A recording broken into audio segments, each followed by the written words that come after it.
Nice backpack. Loser. What's it? From Goodwill. The boy froze. His shoulders sank as the laughter rang out. Across the hallway, his mother paused. She had heard enough. She walked over, calm and composed, eyes fixed on the mocking teen. Then she spoke, not loud, just clear. His father wore that in Fallujah. The hallway went dead silent. No one laughed. No one moved.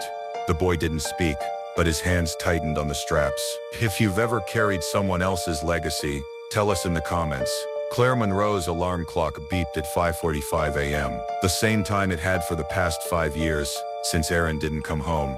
Her routine never varied: shower, coffee, wake Jacob, make breakfast. The military precision of her mornings was both a tribute and a necessity. At 42, Claire wore her grief like her wedding ring present, but understated. Her brown hair was cut in a practical bob, her clothes simple but neat. She carried herself with the quiet dignity of someone who had rebuilt life from its fragments. "Jacob, breakfast in 10, she called, knocking gently on her 13-year-old son's door. Inside, Jacob was already dressed. He sat on his bed, fingers tracing the faded name tape on the olive green backpack. Beside him, SGT, Hale. "Coming, Mom," he answered, voice caught between childhood and the man he was become. In the kitchen, Claire watched as Jacob slung the backpack over his narrow shoulders. The pack was military-issue desert dust, still embedded in its seams despite countless washings. Its fabric was worn at the corners, one strap reinforced with careful stitching. It had survived 2 deployments to Iraq. Now it carried textbooks and lunch money. Straps fraying again, Claire noted, adjusting them slightly. "We'll fix them this weekend," Jacob nodded, eyes down. Something was different this morning. A tension in his posture, a hesitation. "Everything okay at school?" Claire asked, placing toast before him. "Fine," he answered too quickly.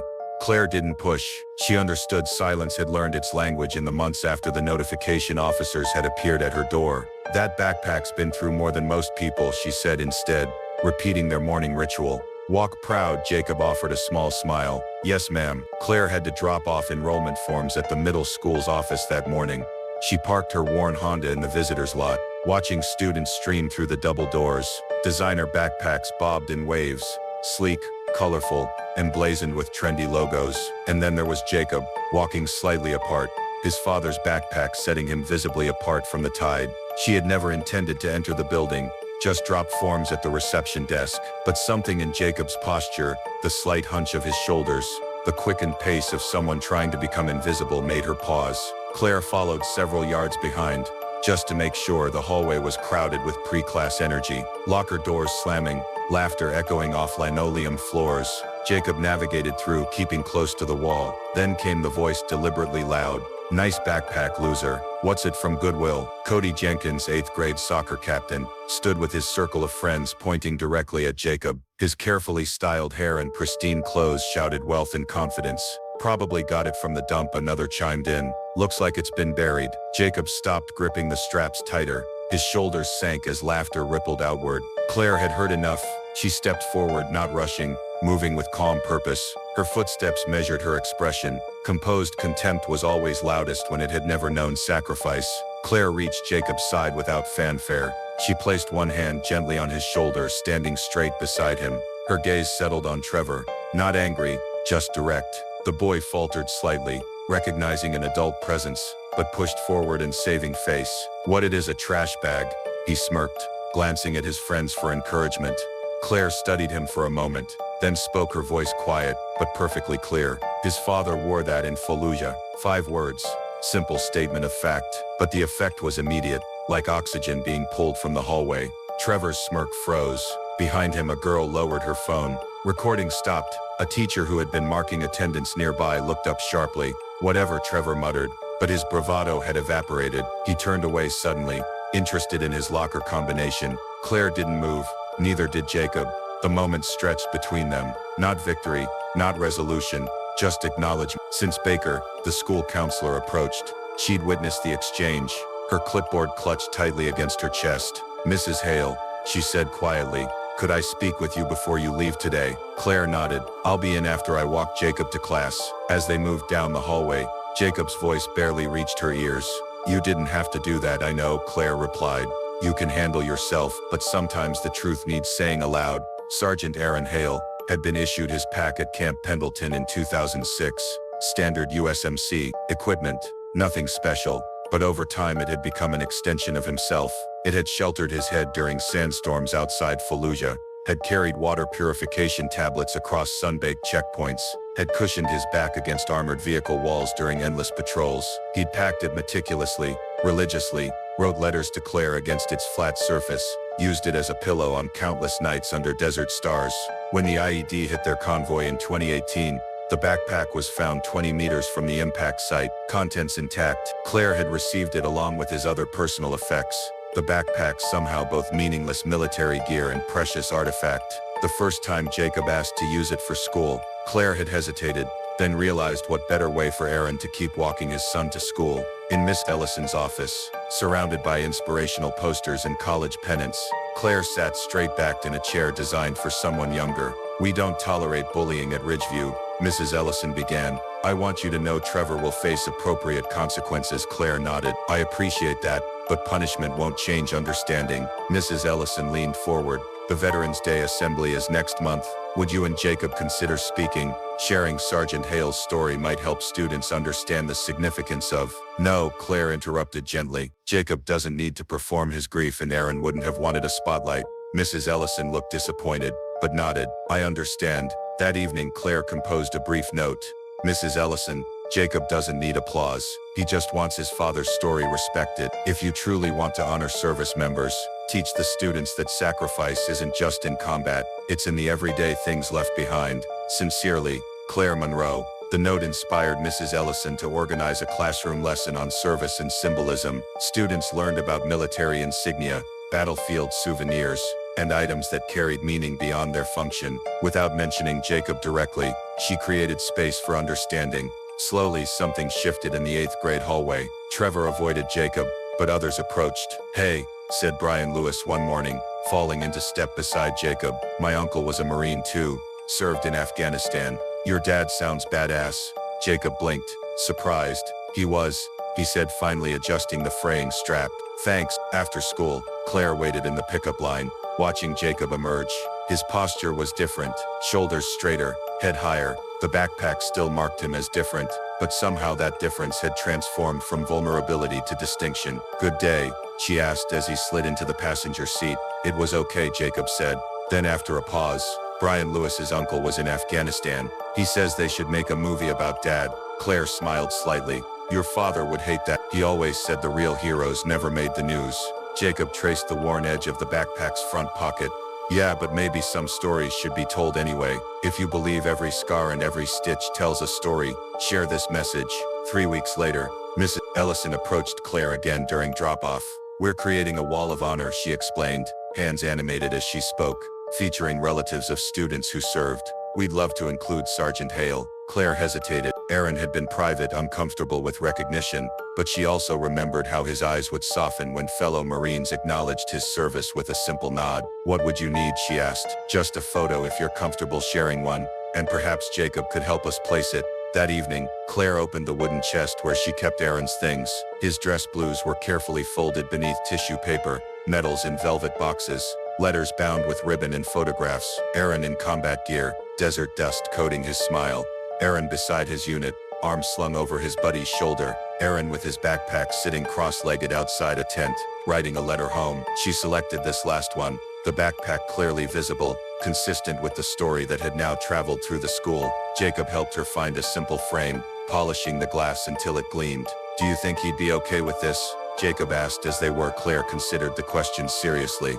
"I think he'd be okay with being remembered not as a hero, but as a Marine who did his job, as your dad." The photo became the first on the wall of honor. Within days, other images appeared beside it. Grandparents from Vietnam, aunts who served as nurses, cousins still on active duty, a visual testament to service woven through everyday families. Jacob passed the wall between classes, sometimes pausing, sometimes continuing without a glance. It wasn't about constant attention, just acknowledgement. One afternoon, he rounded the corner to find Trevor standing before the wall, staring at Aaron's photo. Their eyes met briefly. Trevor opened his mouth as if to speak, then closed it. No apology came, but something had shifted in his expression, something like recognition. Jacob nodded once, adjusted his backpack strap, and continued to class. That weekend, the PTA president called Claire. "We've been discussing a permanent veterans tribute for the school grounds. she explained. Given your perspective, we wondered if you might consult on the project.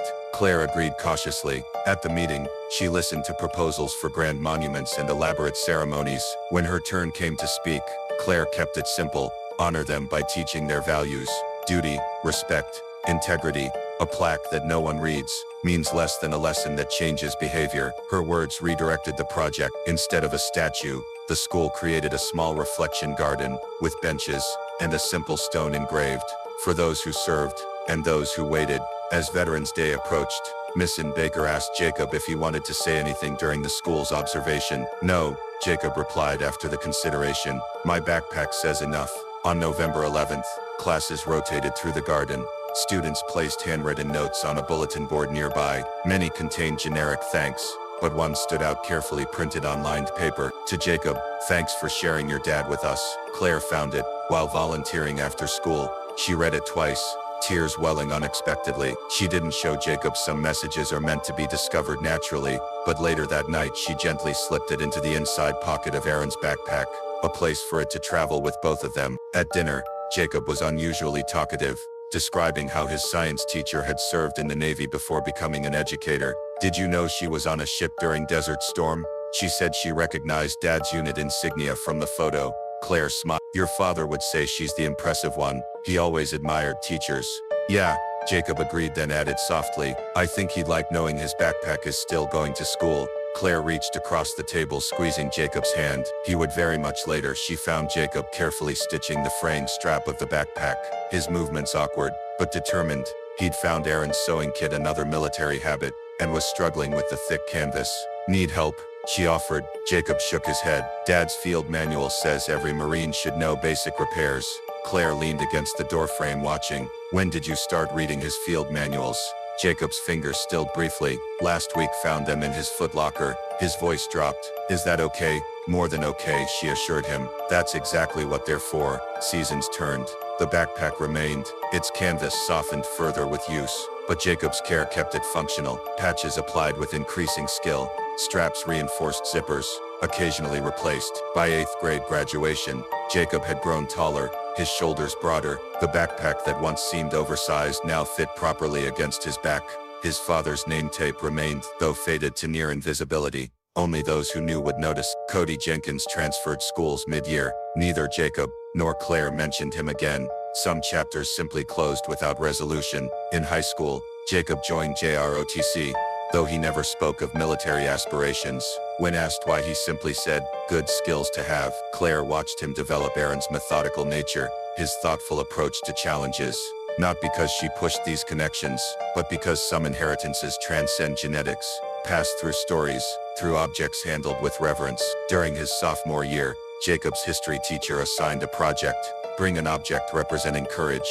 Students arrived with sports trophies, family heirlooms, books about historical figures.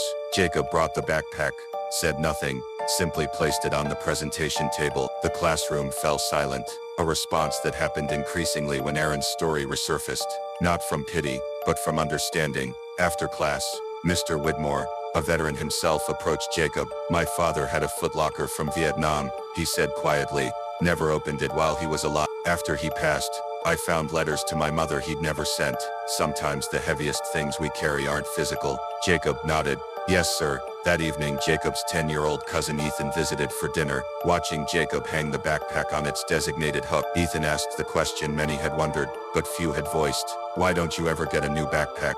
That one's super old. Jacob considered the question seriously, the way he approached everything. Because he finally answered, it still carries. Claire, overhearing from the kitchen, pressed her palm against her heart, a gesture that had become habitual when Aaron's absence suddenly sharpened. 2 years later, at Jacob's high school graduation, Claire sat in the auditorium clutching her program. Jacob had excelled academically, earned a scholarship to State College. Aaron would have burst with pride. On the stage as valedictorian, Natalie Briggs spoke about facing the future. Claire noticed Jacob's backpack beneath his folding chair, present even on this milestone day. That night, Jacob carefully hung the backpack on the wall of his bedroom, next to the framed photo of Aaron and the folded flag from his funeral, not retired. Claire realized just elevated, transitioning from daily use to honored symbol. Mom, Jacob said, standing back to assess the display. I think it's time. Claire nodded, understanding. Some journeys complete their circles without explanation. The backpack had carried books, lunches, and teenage necessities, but more importantly, it had carried presence, making absence bearable through purpose. Worn but never forgot. Subscribe to Steelheart Stories if you believe some legacies should never be replaced.